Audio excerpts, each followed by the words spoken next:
अक्सर मर्दों का कद 18 साल की उम्र तक ही बढ़ता है, लेकिन 40 साल के बाद उनके प्रोस्टेट ग्लैंड में इजाफा होना शुरू हो जाता है। 51 से 60 साल की उम्र के तकरीबन 50% मर्द और 80 साल से ज्यादा उम्र के 90% मर्द बिनाइन प्रोस्टेटिक हाइपरप्लासिया यानी BPH से मुतासिर होते हैं। BPH के इलाज के लिए पहले अख्तियारात: तर्ज जिंदगी में तब्दीलियाँ, वर्जिश करना, पेशाब टपकने से रोकना और शाम के वक्त जरूरत से ज्यादा मायात यानी लिक्विड से परहेज करना। अदवियात: कुछ दवाइयाँ जैसे यूरोक्सिट्रल, फ्लोमैक्स, अवोडाट, प्रोस्कर और शियालीस। चंद महीनों में आपको मालूम हो जाएगा कि ये तर्ज जिंदगी में तब्दीलियाँ या ये दवाएं आपके लिए काम कर रही हैं या नहीं। अगर तर्ज जिंदगी में तब्दीलियाँ और अदवियात काम ना करें तो क्या होगा? जब ये तरीके BPH के अलामात के इलाज में कारगर साबित नहीं होते और अगर प्रोस्टेट ग्लैंड का बढ़ा होना तिब्बी मसाइल जैसे पेशाब के इन्फेक्शन का सबब बन रहा है तो सर्जरी बेहतरीन ऑप्शन है। कौन सी सर्जरी BPH के लिए है? प्रोस्टेट का ट्रांसोरेथ्रल रिसेक्शन यानी TURB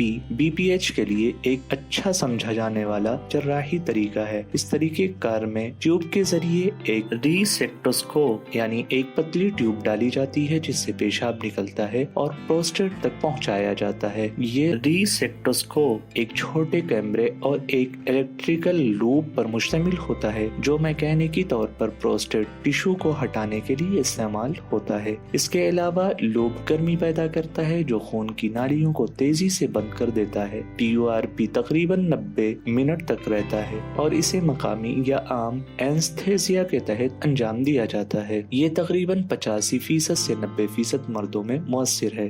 ट्रांसोरेथ्रल इलेक्ट्रोवेपोराइजेशन यानी TUEVP, ट्रांसोरेथ्रल वेपोराइजेशन यानी TUVRP, प्लाज्मेकिनेटिक इनुक्लेशन ऑफ द प्रोस्टेट यानी PKEP भी TURP की दूसरी शक्लें हैं जिनके एक जैसे नताइज हैं। तर्ज जिंदगी में होने वाली तब्दीलियों और अद्वियात के अख्तियारात के बारे में तफसील से जानने के लिए हमारी दीगर वीडियोस देखें। मजीद ऐसी मालूमाती वीडियोस के लिए हमारे चैनल को लाइक और सब्सक्राइब करें।